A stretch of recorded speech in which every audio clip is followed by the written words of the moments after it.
saying welcome. Hey, yeah. Yeah, welcome.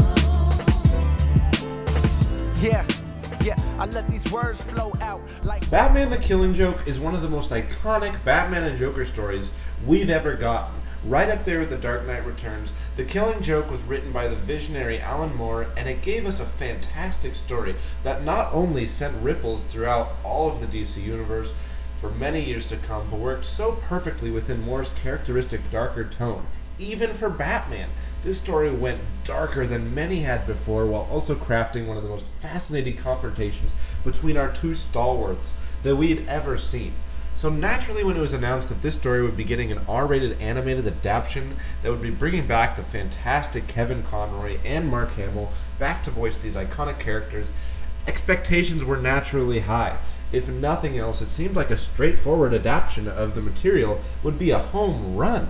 Unfortunately, the producers of this movie felt that the material needed some padding to lengthen it out to a full-length film, which it did, but instead of weaving extra scenes and character work into the most important characters in the story they were adapting, or maybe even delving into Jim Gordon's character in order to show his descent later in the movie, they decided to make a Batgirl episode for the first 30 minutes, and then just sprint through The Killing Joke for the last hour. It was a weird choice that left me scratching my head through the first third of the movie. And it's not inherently bad that it's a Batgirl story, but this isn't the place to make a Batgirl movie. I mean, sure, Barbara Gordon's in the graphic novel and a big part of that story, but never as Batgirl because she isn't the focus of the story. And she's really just used as a plot device and a way to get at Gordon and Batman. Now, I would have largely been okay with this story if not for one thing. They used this story as a way to justify Batgirl and Batman having sex. Not only does this break piles of Batman lore and go against both of their characters, especially Batman, but it didn't even make sense in the scene. They went from arguing to physically fighting and then suddenly to boning. It just felt like a cheap scene they just wanted to throw in because they got an R rating, so they might as well. But after so many scenes of objectifying Batgirl, either through camera viewpoints or by other characters' interactions with her, including her personal big bad, who literally just wants to have sex with her, every time she was on screen just felt incredibly tone deaf. But thankfully her story wraps up and we can actually get into the real movie, even if it doesn't begin until 30 minutes in and we have some of the worst taste in our mouth we could have imagined. Now, the movie immediately picks up upon the adaptation of the actual name of the movie. When Batman heads to Arkham to talk to Joker, he goes there for a scene that would have to happen between the two at some point, as Bats tries to talk it out with his nemesis before one of them ends up killing the other.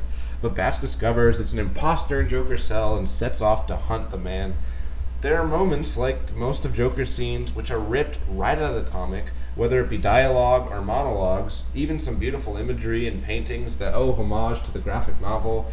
And it's in these moments that the movie truly shines as it revels in some of Alan Moore's gripping words and using great effect that creepy and haunting atmosphere set forth in the graphic novel. I mean, Mark Hamill's Joker, of course, ends up stealing the whole show, whether it's telling some rather creative jokes, like a moment where his henchman's yelling, "Order in the court," and he simply says, "I'll have ham on rye." I mean, it's just crazy stuff like that most of my audience took a while to even get the joke, but people just started busting out laughing 15 seconds later because that's a great joke. And he's damn scary, too, and he's just good at both of these things. But by this point, Hamill as well as Conroy are both so ingrained in these characters, it's hard to imagine anybody else taking up the roles. So Joker enacts his plan with one of the most evil, disgusting, and despicable things he's ever done, right up there with Death in the Family. He shoots Barbara through the spine, all the while making jokes as his goons beat up Jim Gordon and then drag off Gordon, and Joker takes it another step, sexually assaulting Barbara while taking pictures the whole time. The whole theater felt uncomfortable, as it should have, and you could feel the discomfort in the air just hanging thick. Now, ignoring the fact that the filmmakers have inadvertently made the Joker and Batman into these pair of weird and twisted Eskimo brothers, this is still to date probably the worst act Joker's ever committed.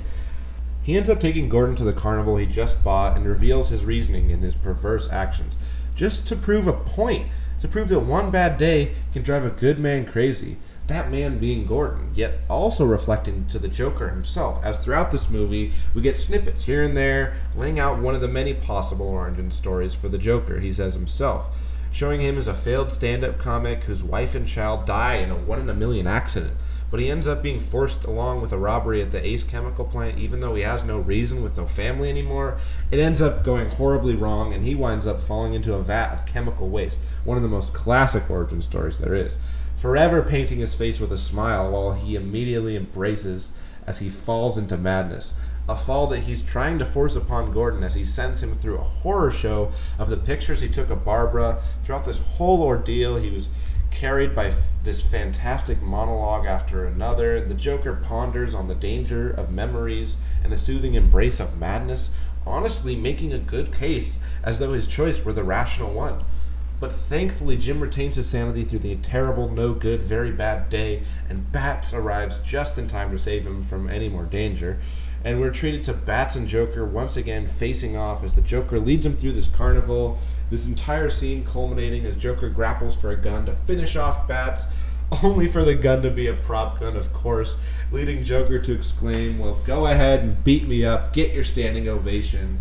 But Batman returns to the conversation he wanted to have with Joker back at Arkham. He offers to team up with Joker to rehabilitate him, and for a moment, Joker seriously considers his words.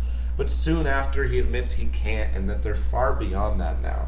And so he tells a joke about two crazy people just trying to escape, much like Batman, and the punchline is actually quite funny, cracking up the whole audience. Hell, even Batman cracks a smile and slowly begins to laugh in unison with his nemesis before the camera pans down as one half of the laughter stops before the screen goes black on The Killing Joke. Although set up with fantastic material, The Killing Joke twiddled its thumbs and broke two characters in the first half hour, a half hour that made me wish that it had just been a 45-minute long special. But luckily, it quickly picked up after this point with some fantastic visuals as well as even more intriguing dialogue sequences and a chance to see these two great actors relive their two most memorable characters together again, maybe for the last time. Not to mention, this movie is surprisingly funny at several moments, usually from the Joker, and despite the beginning, most of the movie was at the very least alright, and even had some really great moments. This movie earned around a 6.7 out of 10. If not for the unnecessary Batgirl story that only served to set the character back 20 years and probably stop her from getting her own movie for the foreseeable future, this movie would have worked so much better, and although there were certainly some moments that didn't translate as well from page to screen, there were so many more that did work, as Hamill and Conroy intended them, and the backbone of The Killing Joke alone just kept this bat afloat. Thanks so much for watching. What did you guys think of The Killing Joke? Was the first 30 minutes the worst thing you'd ever seen? Because it certainly was with me. It almost made me not want to watch the second half. But the second half was just really great and so good, and I love the graphic novel, and I think it just worked so well along those lines. Leave a like or a subscribe if you want to see more. I'll have more music, TV, and movie stuff coming up soon. And this is the channel where you can find all that stuff. So until then, ladies and gentlemen, I'm heading back to my cave. This is Movie Mammoth heading out. Bye.